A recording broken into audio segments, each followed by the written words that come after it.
अनेकांच्या पोटातील ओठावर येणाऱ्या गुपितांची बिनधास्त मांडणी करणारं बातमीपत्र।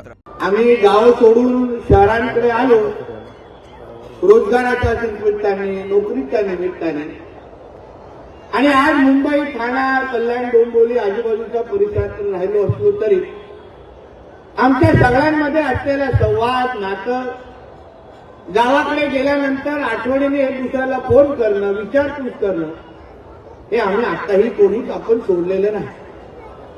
आणि सन्मान्य राणे साहेब आणि आपल्या सगळ्या जणांचं ते एक अतूट नातं आहे। राणे साहेबांनी आपल्या राजकीय प्रवासामध्ये कोकणातल्या जनतेसाठी जे काही योगदान दिलं, जे काही विकासासाठी प्रयत्न केले, मी आणि निलेशजी नेहमी सांगतो की नवीन माणसं जोडण्यापेक्षा राणे साहेबांनी, सीताराम राणे साहेबांसारखे जोडलेली माणसं यांना जोपासणं आणि सांभाळणं हे आमच्या दोघा जणांचं काम आहे, आणि म्हणून आवर्जून इथे उपस्थित आहे। आजच सकाळी मी केळकर साहेब, मी मुंबईच्या महापौरांना एक पत्र लिहिलंय। मुंबईच्या महापौर पण आमच्या कोकणातल्याच आहेत, ऋतू तावडे, आमच्या पेंडूर गावाचे आहेत, मला वाटतं मालवण, आणि कुठे खारेपाटी, म्हणजे दोन्ही बाजूने आमच्याच आहे।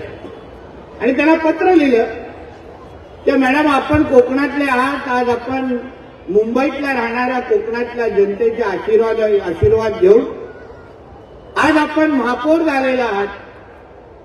आज मुंबईत कोकण आणि कोकणात मुंबई हे समीकरण वर्षानुवर्ष आपण पाहतो, पण मुंबईतला राहणारा, ठाण्यातला राहणारा, कल्याण डोंबिवलीतला राहणारा जो आपला कोकणातला माणूस आहे, त्याच्यासाठी हक्काचं एकही कोकण भवन आजपर्यंत आपण या शहरामध्ये उभं करू शकलो नाही।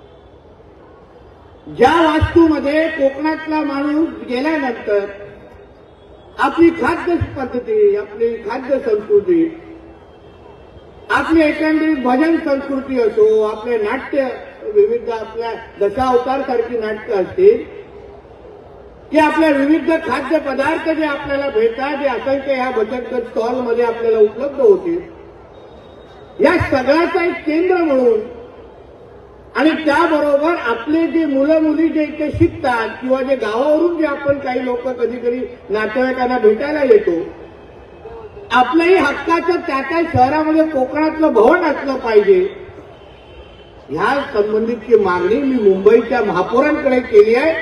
म्हणून आता मी केळकर साहेबांनी पण हेही सांगितलं की साहेब, मुंबईमध्ये तर होणार आहे, तुम्ही आणि आता सीताराम राणेजी आमच्या ठाण्यामध्ये पण हक्काचं कोकण भवन उभं करा, हे मी आवर्जून तुम्हाला या निमित्ताने। बेधडक, निर्भीड, बिनधास्त मांडणी करणारा खबऱ्या लाईव्ह।